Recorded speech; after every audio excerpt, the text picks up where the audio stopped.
país ahora? Porque se dicen tantas cosas de España. ¿Tú crees que España es un país inacabado o inacabable? Bueno, es un problema de construcción de Estado, sin duda, ¿no? Que duró todo el siglo XIX, que en el siglo XX acabó provocando una guerra civil devastadora, que creíamos haber resuelto en el 78 con una Constitución que tuvo un apoyo como ninguna otra, porque no era de parte, no era de partido, no era de grupo, no era de un poder establecido, sino que era un primer congreso, unas primeras cortes elegidas y que además no tenían mayoría.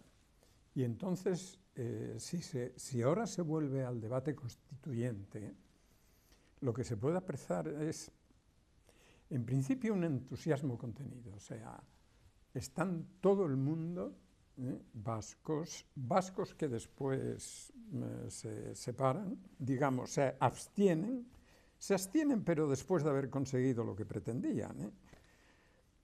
Catalanes, socialistas, comunistas, de derecha dura, franquista, de la derecha que viene de Franco, pero también de UCD, que es un conglomerado de grupos y de corrientes, ¿no? Ahí hay demócratas cristianos, hay socialdemócratas, hay liberales, en fin, impulsando un acuerdo en el que todos quepan y todos caben, y el resultado al final, cuando son las intervenciones ya finales, se puede ver que efectivamente los diputados catalanes, los diputados vascos, Arzalluz, dice esta Constitución no la vamos a votar, pero la acatamos, la defenderemos, es una defensa bastante, es para preguntarle ¿por qué no la vota usted también?, ¿no? Entonces eso, pues por el impulso de quienes en aquel momento fueron artífices principales del diseño territorial, se está poniendo otra vez, no ya en entredicho, sino gravemente amenazado. ¿Y cuál es la razón, Santos? Porque da la impresión de que en el año 2010 todavía el maldito Estado era atractivo, por ejemplo, para Artur Mas, que ha sido como el deus ex machina de todo este conflicto, ¿no? En origen yo creo que es el cambio que da el catalanismo político. El catalanismo político viene de 1901, serían las primeras elecciones en que hay grupos catalanes que llegan al Congreso, son elegidos, 1906, en fin, principio del siglo, se puede decir incluso de las bases de Manresa, el 92 del siglo XIX. El catalanismo político tiene una idea del Estado que incluye desde luego a Cataluña con una autonomía que Cambó llamaba integral, es decir, en la que cabía todos los asuntos relativos a la vida interior de Cataluña, como la definía Cambó, con el propósito de renovar, regenerar, modernizar el Estado. Una de cuyos elementos fundamentales es que la autonomía se extendiera a todas las regiones. Entonces hablaba de regiones. El partido de este mundo del catalanismo político se llama Lliga Regionalista. Entonces, bueno, eso ha sido así a través de las décadas, sin duda no solo catalanismo conservador, también un catalanismo de izquierda o progresista.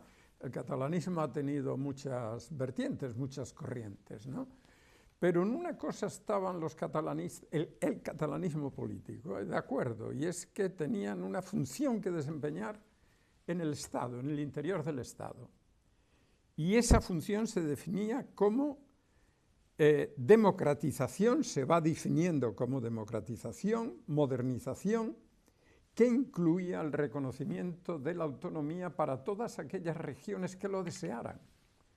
entendiendo por región las provincias limítrofes con características históricas, culturales, económicas similares. O sea, no hay una definición previa.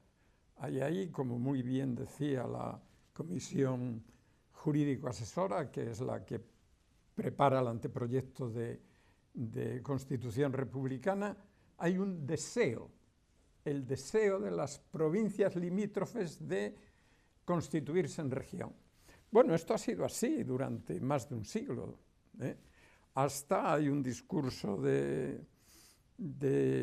Artur Mas en el que dice que esto se acaba y que pasamos a otra historia. Y esa historia se llama, en un primer momento, que Cataluña o los catalanes o la representación de Cataluña, siempre los nacionalistas hablan en nombre de todo el pueblo, cosa que es un poco de, en fin, de apropiarse la representación del todo, ¿no?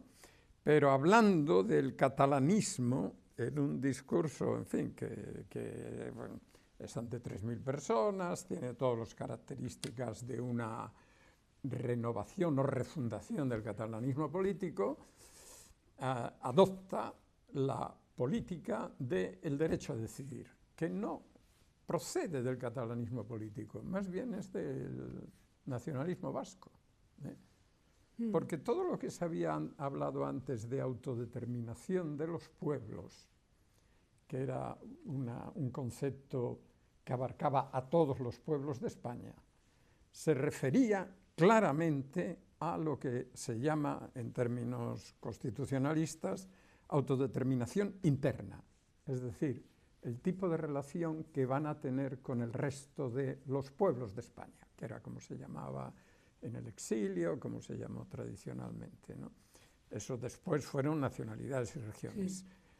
Sí. Pero se hablaba de un derecho de autodeterminación interna, es decir, yo tengo capacidad de relacionarme dentro del Estado español de tal manera con el resto de los pueblos de España. Sí. Y que por tanto requiere el acuerdo de todos los pueblos de España, digamos. Claro. ¿No?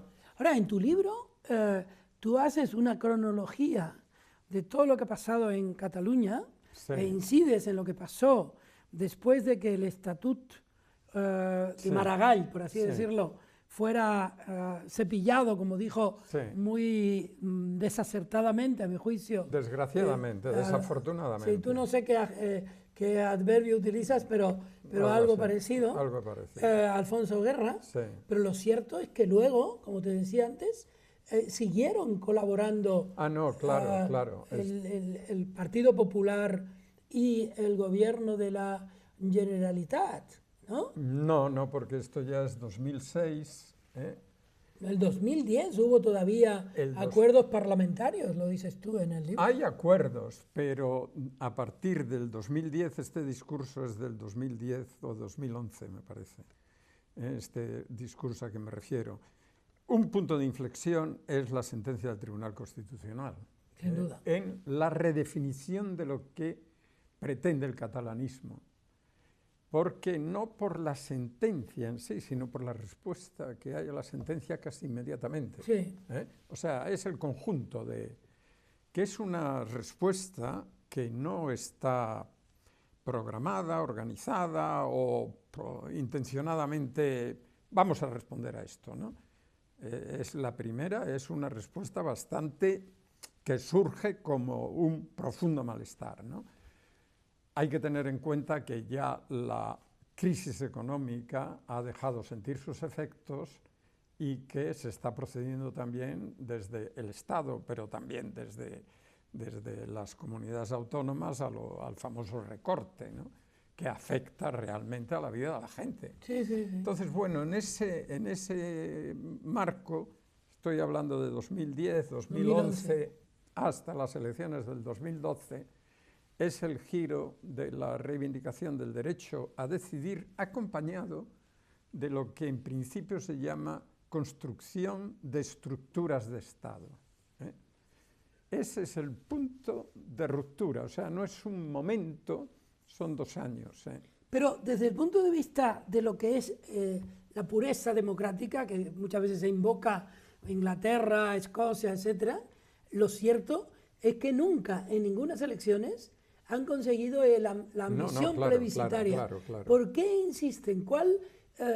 Hay gente que dice que probablemente los problemas, digamos, de seres individuales relacionados con esta historia, como Pujol o como el propio Artur Mas, que finalmente, como tú reflejas en tu libro, es capaz de entregar su propia cabeza a los anticapitalistas, quieren a toda costa que haya, digamos, una revolución de las instituciones o una rebelión de las instituciones. ¿Qué es lo que pasa ahí? ¿Por qué hay ese empecinamiento? Bueno, yo creo que porque han visto lo que suelen llamar ventana de oportunidad, ¿no?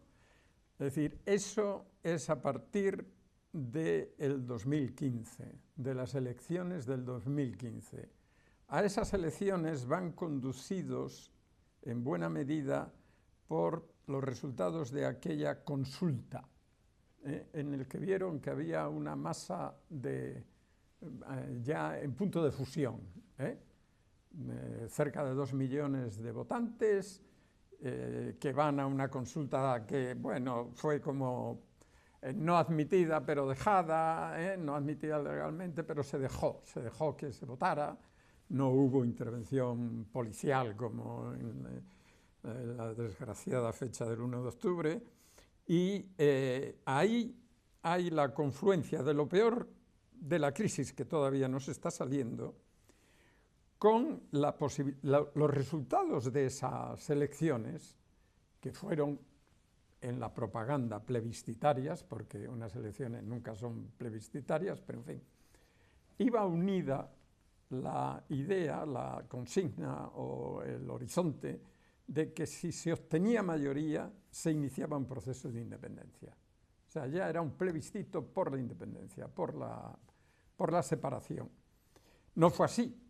No fue así porque hay el 47,7% de los votos, contando a la CUP, porque si no se cuenta la CUP no llegan al 40%. El 38%, en fin, tú lo reflejas ahí, 38%. Contando a la CUP es el 40%. Y entonces ahí viene al catalanismo de izquierda y de derecha, que ya se han fundido. Desde luego, Convergencia está pasando una crisis fuerte porque todo 23 años de gobierno que terminan en un escándalo de corrupción como aquel, que no afecta solo a una familia, pero ya con que solo le afectara a la familia clánica, digamos, del presidente, sino a la élite de poder catalán que viene desde Cambó y que viene desde Prat de la Riba, toda esa estaba afectada por el 3%. Sí. Entonces, ¿Qué denunció Maragall? Que denunció Maragall y guardó silencio inmediatamente. Y le pusieron una querella criminal. Y él ya no hizo más. No hizo ni él más. Ni su partido. Ni su partido. Ni su partido. O sea, dejaron estar el 3%. Pero déjame que en el 3%, que estamos, digamos, en una de las ramas. Cuando va Pujol al Parlamento a defenderse en una comisión parlamentaria que preside la CUP, en ese momento, él anuncia que si se siguen metiendo con él, muchas ramas pueden caer a la vez. Yo no sé si eso, tú que conoces a los políticos, porque hombre, has estudiado. Es que bueno, las familias... ¿Estamos ahora en uno de los momentos de las ramas cayendo? Bueno, eso ha pasado, pero claro, eso es lo que hace que Convergencia rompa su pacto, su coalición con Unió y forma una coalición con Esquerra, que es nuevo en la historia del catalanismo, ¿no? Pero ni con esas tienen mayoría, no llegan al 40%. Entonces viene, y eso yo creo que es fundamental para lo que ha pasado, porque quien realmente les da la mayoría de escaños siempre, no la mayoría de votos, es la CUP. Y entonces la CUP entra, claro, con sus 300 y pico mil votantes, pero entra a mandar.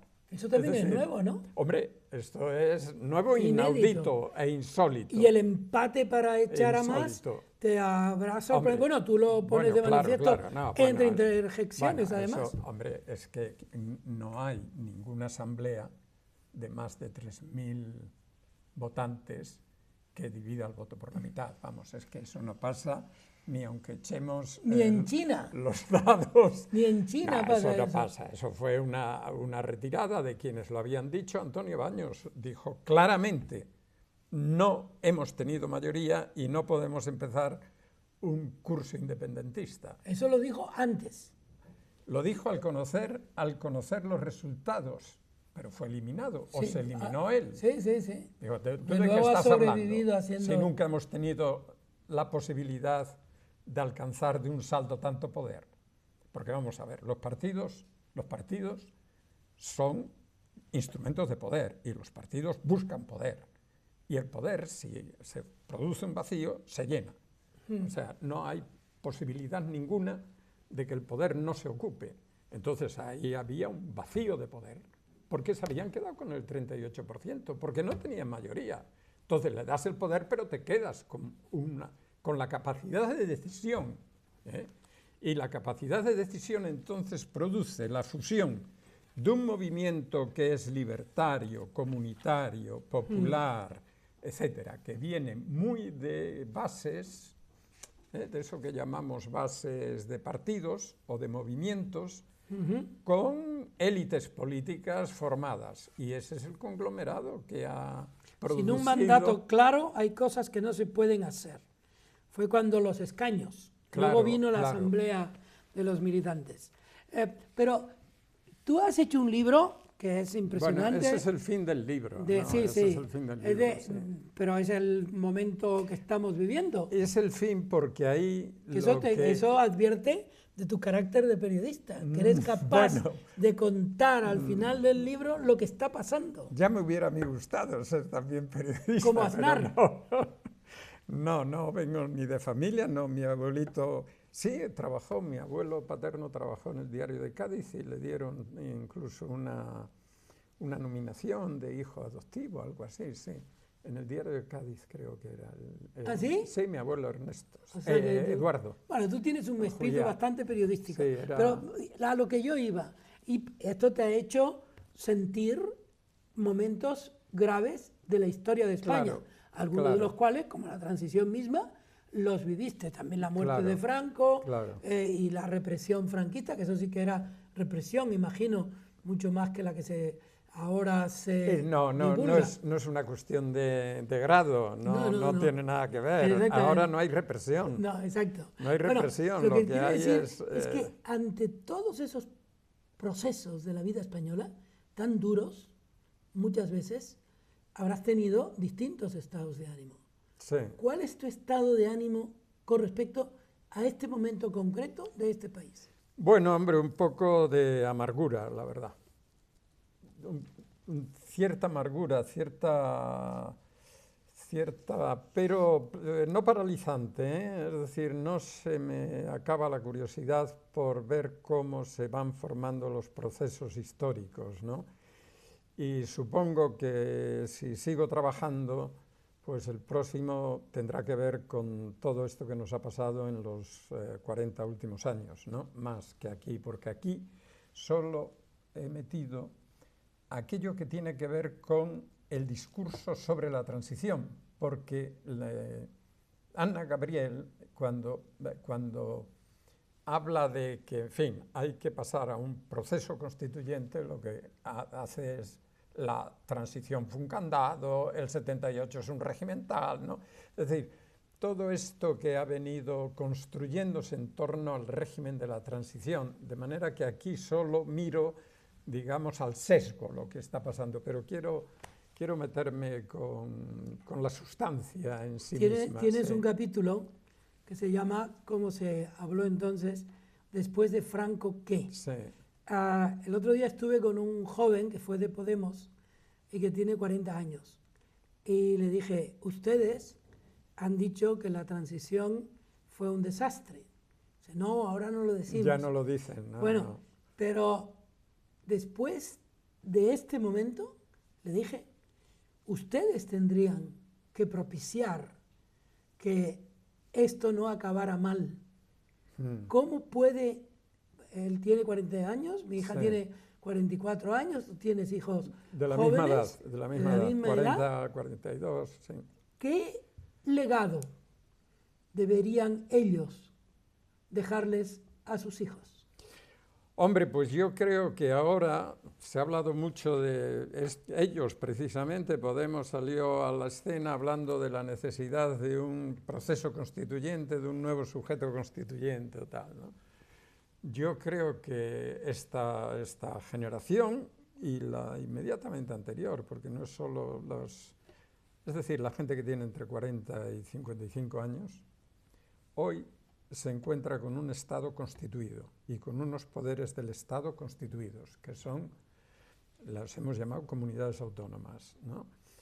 Esas comunidades autónomas tendrían que ser parte de la solución, es decir, impulsar, lo he repetido, sé que es un poco, bueno, un poco fantasioso, pero impulsar un proceso de reforma de la Constitución que le dé enteramente la vuelta ya al título octavo, o sea que el título octavo ha cumplido su función, ha constituido esos nuevos poderes que no existían en el 78, en el 78 no había más que provincias y al frente de la provincia estaba un gobernador civil, ¿eh?